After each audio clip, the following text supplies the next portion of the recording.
Hello everybody, back in the style shop. This video should come up today, I think. We're making a trip to town. We're out of data again, sadly, and that sucks. You've heard me say it. So that's why you can tell when we're out of data. The videos load early in the morning. It's not the best time of day. It gets really frustrating. Here we got fiber optic line running right by our house for the new internet, and they haven't got us hooked up yet. They've had them lines up 2 months. It is what it is. Okay, let's bring up a couple neat points. We got to run the Blue Thunder and Hogan's 266. Nice saw. Both of them aren't exactly like what I want to see yet. I thought I'd let you know that when we're working on these saws, a lot of them just kind of fall right in line and go right to working nice. We went through that little string of them freaking, like that Robert Ramsden 61. That would give them intake leaks. We ended up with them on Slammers 268, a couple 272s there. We had 4 of them that just right out of the blue cropped up. Well, we learned how to solve that, and I shared it with you. Just get the OEM intake block, OEM gaskets. Don't even bother with the aftermarket. I haven't found any that worked. I tried different aftermarket because it's just ridiculously tough to find some of these OEM parts. Like the OEM cylinders are just about non-existent. You see them floating, but they bring pretty good money when you do see them. Okay, now, when we ran that Blue Thunder, it's just keep it a little fat. We had it in oak, nice size oak, and the carburetor, just I knew that carburetor was going to be a problem because a lot of them are. Now the thing is, some of them carburetors, them Chinese ones on them, run good. They really do. Not this particular one. It didn't have enough range of adjustments. You know, you're out 2.5 turns, and it just didn't run right. It's just not right. So we're going to have to find one of these. This one happens to be a Walboro. I believe this to be for a 66, but this is off one of my personal saws. As long as this is a 66 carb, I'll probably run it and test it with this carb, and then, but we gotta find Lucas carburetor. I know that we can get them. We just gotta get one. Is all. It shouldn't be a big deal, but that's going to be a very strong saw. Luke says all indicators are right there. It's going to be a torque monster. It runs up nice, and but it's just the carburetor. Chinese carburetor can't keep up with that. Not 100cc. Probably, I seen Luke had the screws quite a ways out when I got the carburetor. I was a little puzzled with that. Okay, you did the right thing, buddy. You didn't have it run too good either. But now Hogan's 266 was really neat. Now you know what we did is we built a pretty wild little pipe for it that you'll see soon on Buchan's channel. I think we're down to the wire on this. We put the 390 carb on. We had to do a lot of neat things to make that happen. But we are down to, and I wanted to do this a couple days ago, but all of a sudden life got in the way. I can push my impulse line off easily on one end. Now, this one has been a real puzzle.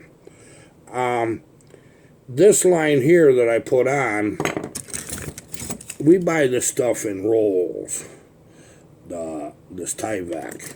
But this right here actually came in a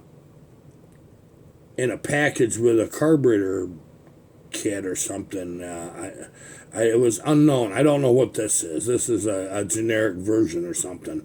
But it pulled off the carburetor end real easy. You just pull on it. You're not supposed to be able to do that. But most importantly, when that was cold, that end would grab right a hold of the nipple we put in the transfers. See a little bend in that? When that saw got warm, one thing I think may have been happening is this stuff relaxes under heat. And you can just with no resistance, pull it right off. So we got some of the good Tyvek, put it on here. And we're going to try that. Because what we're having it do is it runs out of fuel. Just plain runs out of fuel. It's just like your gas tank was empty. This saw does burn a lot of gas. Just believe me, it don't take long, and this tank of gas is gone. But I'll tell you what it did do. We replaced our fuel line into it with a much nicer fuel line. We had to overcome a few obstacles to do that. This is what it's about for us. But I've got a suspicion we're not done yet, even with this vacuum line replaced. Now I've got some of this nice heavy vacuum line. That's not going to kink. I mean, that just bends. And this is what I want to see on it. But I wanted to see if I had room. I do. But you know what? That doesn't grab very well. So we're going to run with a good Tyvek. And we're going to see if that works. Because this stuff here does not get soft and just want to leak. It might have been just leaking. It's like the fuel pump's not pumping sometimes. And there's only one more thing left on this saw. One more, which is interesting. These are not a vented saw.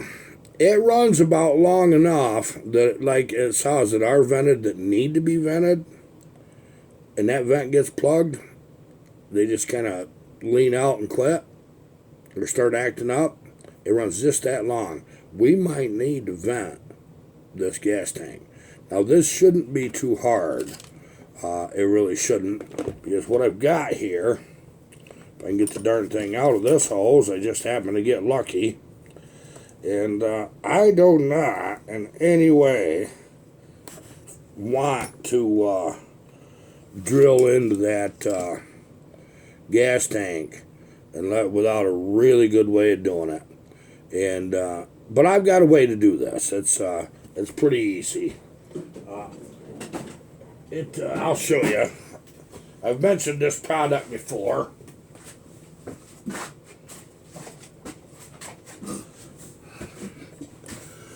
In the event we do that, and we put this in, this is what I'll use. And then we'll put a little popper vent in there so that it'll suck air in, but it won't let fuel back out. That's what we're going to run. Steel had the better one, honestly. They really did. We might use one of them. But I'll put that in with this, and I won't have a leak. It's good stuff. Cubon. It'll repair your gas tanks. It'll repair a lot of things. It's worth having it around. It's a little expensive, but it's worth having, trust me. It's really been amazing, the things I've been able to fix with that. Now, we have in the mail coming some more parts today. I got the 14 millimeter tap. You know that what we're going to do is a finished product on our little alcohol saw. We're going to have a straight plug. We've got one cylinder here that we use some high temp JB weld. This stuff. One of you guys said that you tried to use that to stop your saw from free pouring, and it bubbled up and didn't work.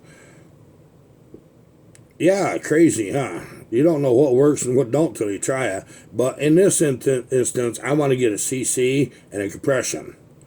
Okay, and if that does that in this, I will probably fire it with it in there with the angle plug just to see how bad that really pulls without doing all the full modifications. We're trying to get numbers is what we're doing at this point. It's going to take another month to get where we're actually assembling that saw. We're doing all of our preliminaries. Now I want to talk to you about somebody. You've seen in comments comments, Tin Man's Saws. He's always in the comments, leaves great comments, asks the right questions, talks to you guys. There's a lot of you guys out there sharp. This is one of them. Tin Man's Saws. He's got his own channel. It's a small little channel, working on chainsaws. I just happened to have one of his videos popped up in a sidebar, and I didn't know that he had a channel. I didn't have a clue. So I went and watched it, and he was talking about how the two strokes work and one thing and another, and he was particularly using a closed transfer port saw, because there's two types, basically two types. And but he was using, and he had a very nice way of speaking. It's very relaxing, knowledgeable. He's done his homework. He's got quite a few videos up. He's low on subscribers, guys. Pop in and see him. Tin Man's Saws. Nice guy. Tin Man, I'm going to send you my email. I want to talk to you. He really has a great way of explaining the two-stroke. Very great. I think he's still, and this is a guess, he's just like all of us. He's still learning. I'm still learning. You guys are still learning. This is a guy that I support. I like what I see on his channel. Now remember, in this case, he actually agrees with everything I say. He has the same concept. But that's not always the case. Are all of us right 100% of the time? Am I? No. You see a general flow of things, You get to see enough two-stroke stuff that whether the guy's a crap artist or he really got it. This guy's got it. I'd like you to go over and see him. Tin Man Saws. Great guy. Wonderful attitude. Speaks very nicely. Real relaxed. I like seeing videos like that. I really do. Now, we got, after these 372 builds, and that 390, we have a 288 coming right up of Yank Doodles. I've also got a 272 of his. I got a video clip that I want to show you guys. And this really made me feel good. It really did. Robert Ramsden, 61, White Top. He lives out in Wisconsin. He's farmer folk, not just his generation, goes back a ways. And they had that White Top around the farm for a while. And he sent me an email and wanted to know if we had an iPhone or something so he could send a video. He just really wanted to see the video. I got him on WhatsApp now. He sent me a video. The email made me feel really good. That saw was special to me. I'd never seen a 61 that was nice enough to actually work with. That's been well used, that one was. But it was nice enough to work with. And which was really way cool for me. And he said, this saw is crazy. He said, I just love it. And that made me feel good. I'm going to show you guys the clip. And, yeah, it cuts. It cuts. Once in a while, one of them go just a little further than what you intended for no reason. Because there's a point. You got to stop. You don't get too much horsepower. Once you get that, figure out how to get it, your hardest thing is not getting too much.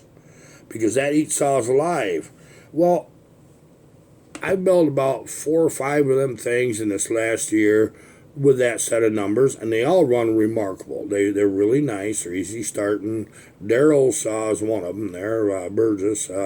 Old Slammer, how you doing, buddy? And I'll tell you, his turned right on, and so didn't Robert Ramsden 61. Turned right on. So this is why I do saws in series, the same ones. I try to kind of put them together because your familiarity and you get to feel for it. It's like doing anything. You gotta keep your edge going. So what you do is you just work with that series, and it makes it nice. That's why, and I'm going to do these 372s. I had to stop with them last year for a bit. because what was going on with them 372s, they was getting where they run a little too hard, and I didn't like it. And the object on this channel is not to build hot saws. Well, we're gonna now, but not in your guys's. We're trying to keep saws that live a long time. Accent what's already there. What the factory could have done if they wanted. That's what I like doing to you guys' saws. And but they get to be rippers sometimes. The next video that we actually edit, because you know how I do this, set the phone up, sit on the bench, and start yakking, and bam, there it is, it's up. We're going to show that. We do have some video of running this particular saw plus the Blue Thunder. Obviously, we got a little more work to do with that Blue Thunder. We got an oil pump in there that's working now. And I didn't get it to run it long enough. I made about 10 cuts. I says, no, this ain't good enough. It's not going out till it's good enough. When I'm happy, you'll be happy. But this is probably the thing. I'm going to look and dig around, and I got a buddy that's got a lot of these older parts. I'm going to see if he's got to hook me up with a carburetor. And hopefully he's got one. And that'll fix that. There's no question. Has all the same symptoms. A little caffy, don't exactly run quite right. That's definitely a carburetor. And the adjustment doesn't seem to make a lot of difference. And that's what happens. So, but some of them Chinese carburetors, believe it or not, are real rippers. They fly. And I think they are capable of building good products, but I think their quality control sucks. That's what I think. I've ran into, with the Holtzformer saws, all over the map kind of problems a few years ago. They're starting to get better. They really are. I do honestly like the Holtzformer Farmer Tech cases, but, and they're telling me that the cranks are becoming where they're okay and the whole 9 yards.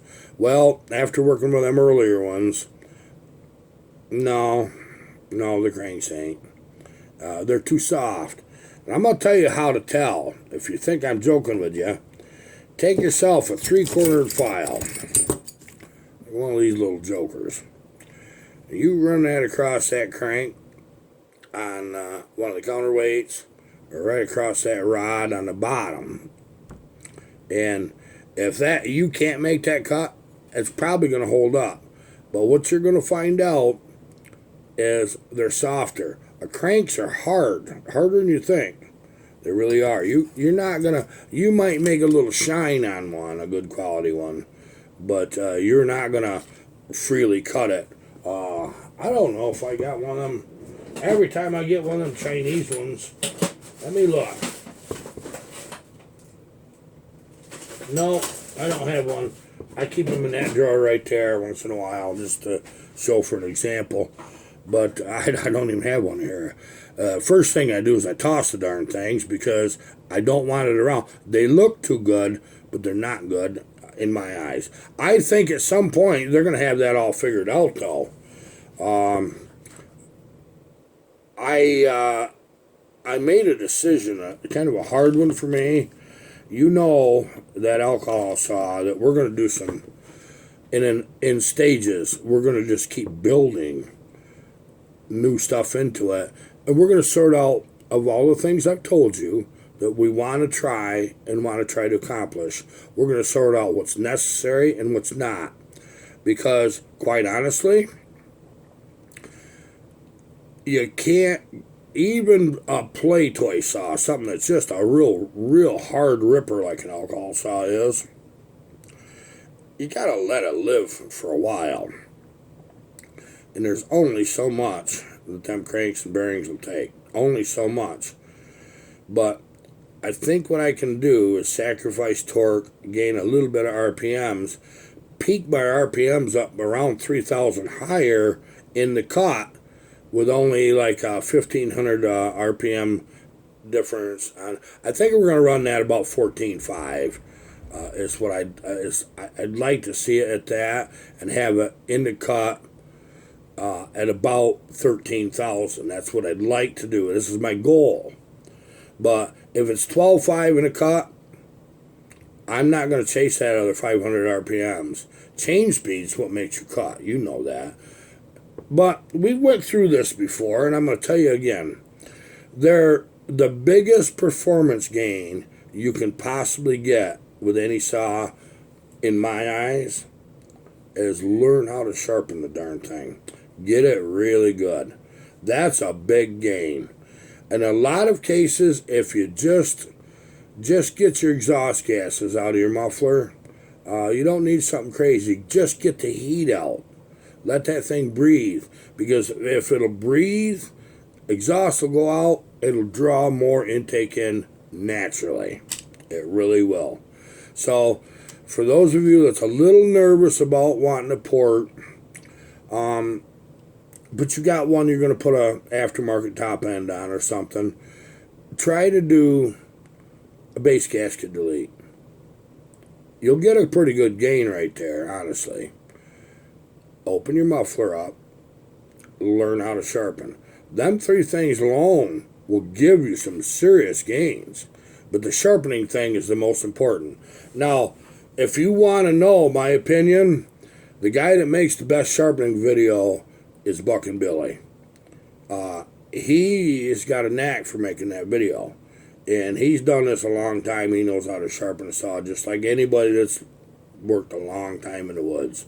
You know, in fact, I quite honestly, there's a couple, I want to make a sharpening video in my own style at some point, but it's became less important to me. What's important is getting information to you guys. You can't redesign the wheel. I mean, the man is just plain and simple got the best videos out there for sharpening. So I don't really need to. Now, what I can help you with is the chisel filing. That's the one thing I can. And, using one of these files right here. Got the little edge. Got the bevel edge. Yeah, that's what I can help you with. The angles are 345 degrees. It's 45 degrees down, 45 degrees back, and then tilt it forward 45 degrees. That's your starting angle. Okay? You may, if you get one angle off just a little bit, compensate by changing another angle. This is a little difficult to pick up. But I'll tell you what I've learned. There's a lot of people that have tried this. I've tried to teach them, and some of them get where they kind of can do it. You just gotta stick with it. If you want to get it good at this, you gotta suffer and pay your dues. Every time you freaking sharpen with one of these, you suck just a little less. And when you change sides from one side to the other, just like you do round file, they're different. You just got to analyze your chain, figure out what's really going on wrong, and find a way to correct it so you can duplicate. I still, once in a while, will screw one up. It's my right side. I'll get too deep in the gullet. Too deep. Yeah, you can get too deep. And what it ends up with, it looks like the tooth is longer. Well, it's just got a little more hook. I like the same amount of hook on each side. And let's see, what's this chain right here? This one I did. Yeah, this is one I did. Yeah, it is. But I took the corners right off on a stone or something. If I can find a good spot in this chain.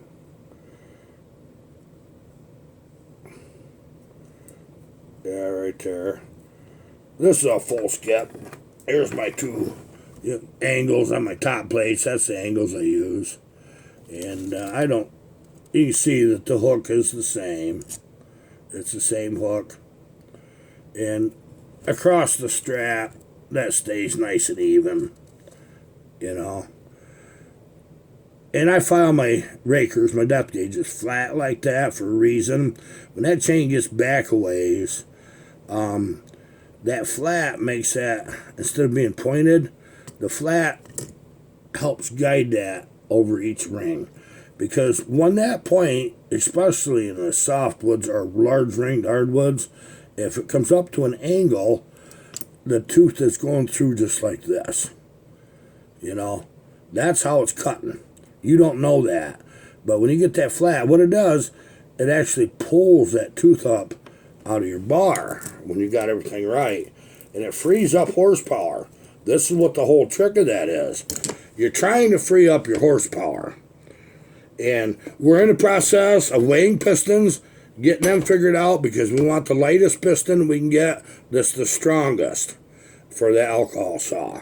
I think we got one from CCC Specialties, a flat top, 52 millimeter. We're doing the big bore. I decided to do that. I wasn't going to do it. But after weighing pistons, I decided, well, why not? If we're going to go big, go home, right? That's what I'm thinking. Go over and check out Tin Man Saws. Let me know if you like it. Leave a comment, thumbs up, saying, hey, Iron Horse sent me. He'll like you for it. He's a good guy. I think you'll like him a lot. Hey, thanks, Tin Man. This is it, buddy. Goodbye.